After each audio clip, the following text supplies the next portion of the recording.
feel love me like Jesus did. There is no one in the whole world that can. You don't fit do all the things he has done. There is no one in the whole world that can. Hey. Oruko Jesus. All right, thank you very much for still staying with us on Sunrise today. We're on the final lap of the program, and I mean, it's that part where we let our guards down and discuss the issues of entertainment, apart from the hardcore issues of security, making money, economy, and all of that. It's time to unveil our artist of the week. Jude Chukwuma is an actor, a movie producer, and a brand influencer.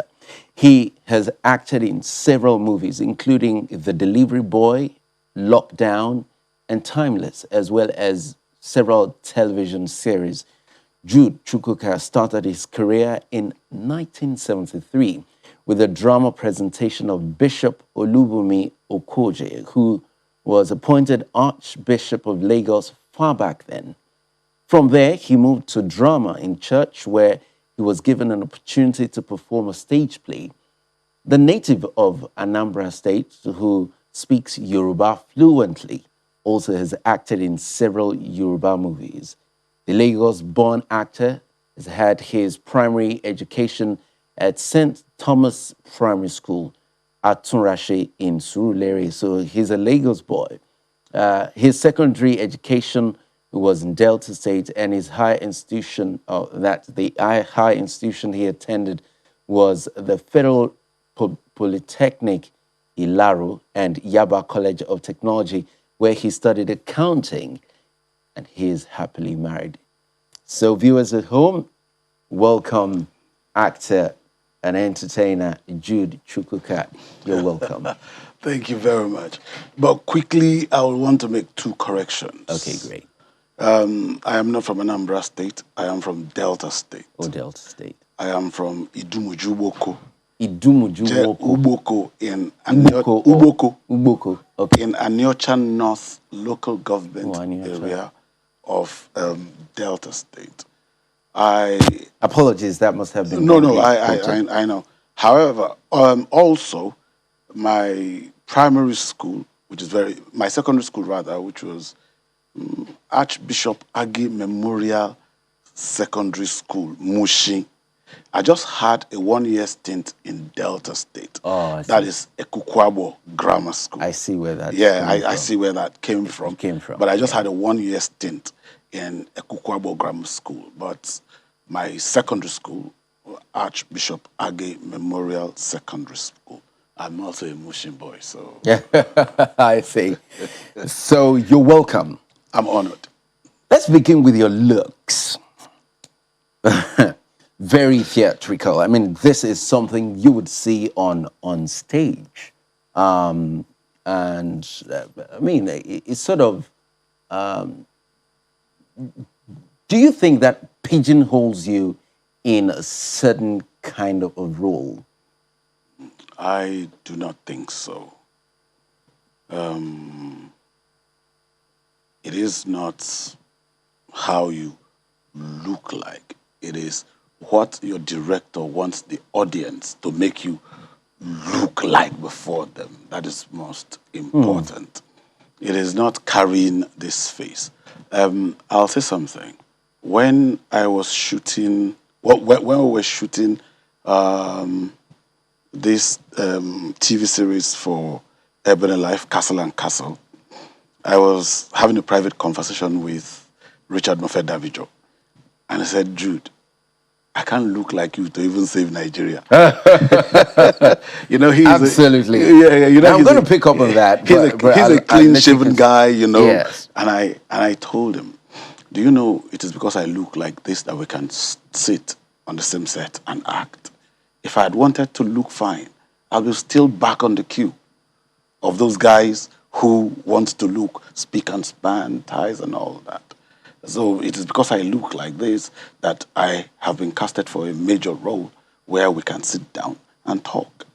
Because between me and him, in the industry, it's not just a gap, it's a chasm. Okay? But for us to sit on the same set and converse, then it must have been, my looks must have counted for something for us to sit down and talk together. So I will tell you this. It is not how you look. When you see me in the various roles I have taken up, at some point the looks won't matter. It is who has this guy assumed and what message is he passing. So I see you agree with me to a certain degree, but then you recoil to make that point about you and RMD being on the same set by virtue of this look you carry. So I see the point you're making here. It's also about the actor, but then there are certain characteristics that I mean, the director just have to look your way to have that role on set. So I get that. How long have you carried this look? As far back as 2010. 2010.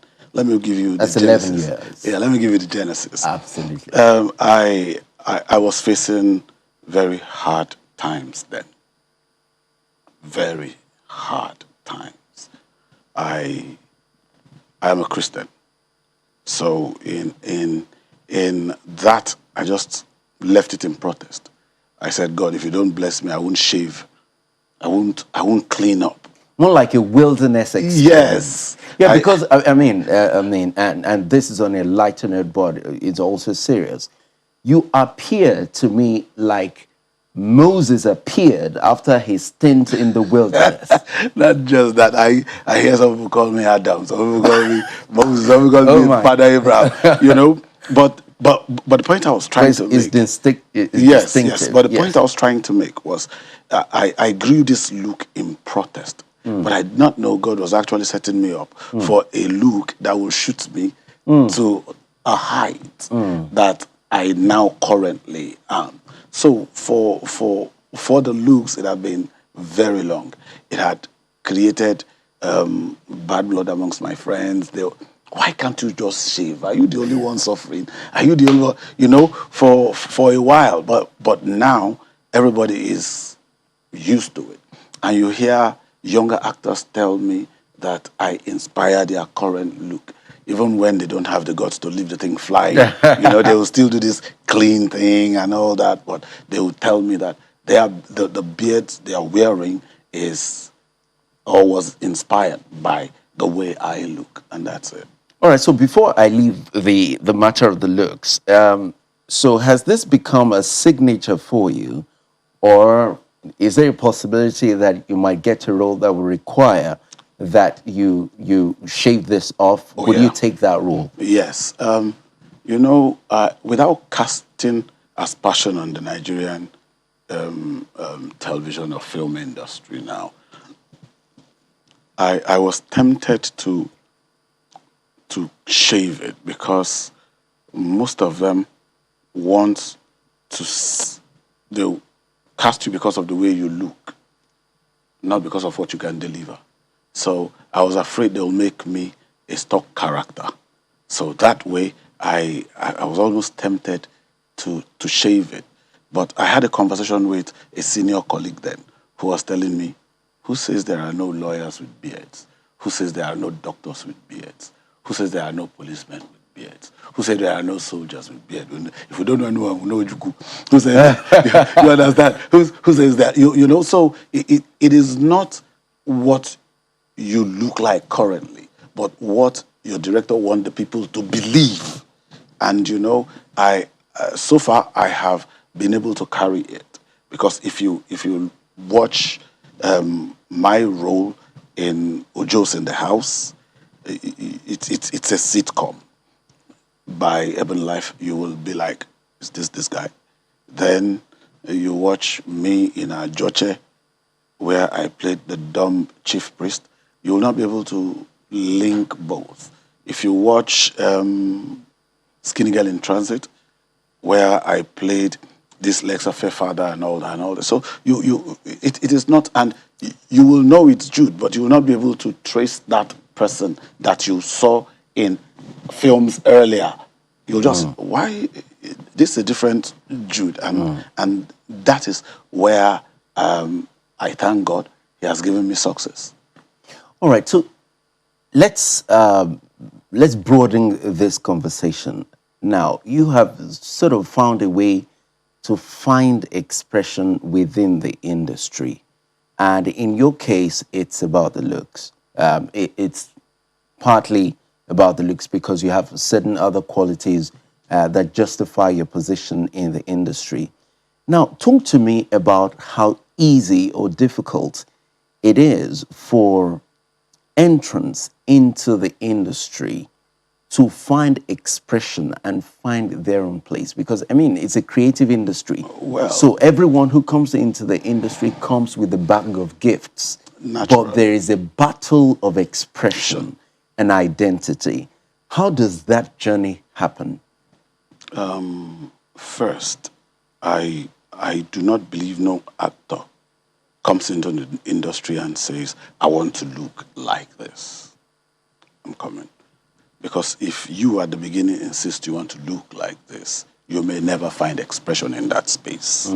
So you make yourself as malleable as possible. Especially as a beginner? As a beginner, you make yourself as malleable as possible. You make yourself, you acquire some skills other than the acting itself. Let me give you an example. When we shot Single Spot by Amof Productions, the only audition we had was my age mates were to act coaches and said, okay, who can swim? Not who can act, who can swim. And before they said who can swim, I'd plunged into the pool and I'd done the 50 meters and back. And the rest were still in jackets trying to see how they can ask the director to cheat for them should they get the role in case they cannot swim and all that. And the casting director was so blunt. He said, my question is, who can swim? So you see, it is not just the acting part of it.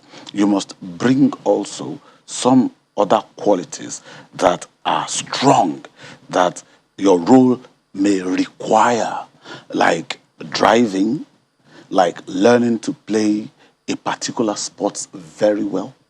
If I can play football and I can play table tennis very well, you understand? So these are little things that would give you an edge over the good-looking guys, and that is where you begin to make a space for yourself in the industry.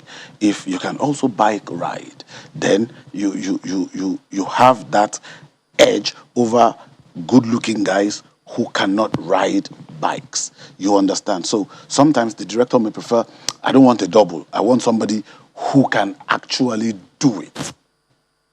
You understand? Where did people get this idea from anyways about prioritizing looks? Something must have fed that ideology. And where did it start? Because I want to think that this didn't begin, this was not at the beginning. No, it had always been. If don't let us start with our environment. Some other environments have been doing TV before it got to us. You'll see the James Bonds of the 50s, of the 60s.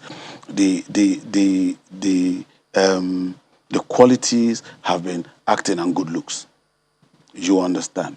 Then they get doubles to do stunts and all that. Yes, but the James Bond of today had gone from looking good to being rugged. You understand? So the way it graduated, and that's how we started to. Even in the US, you'll see that they are all fine guys, fine, but there are exceptions where you cannot hold down the person's acting capabilities. All right. People like Samuel L. Jackson, Yeah. he may not have a good, a handsome face, but you can't knock him. Okay, let me interrupt a bit. Let's take a break. And in case you're wondering, what has he done before? Take a look.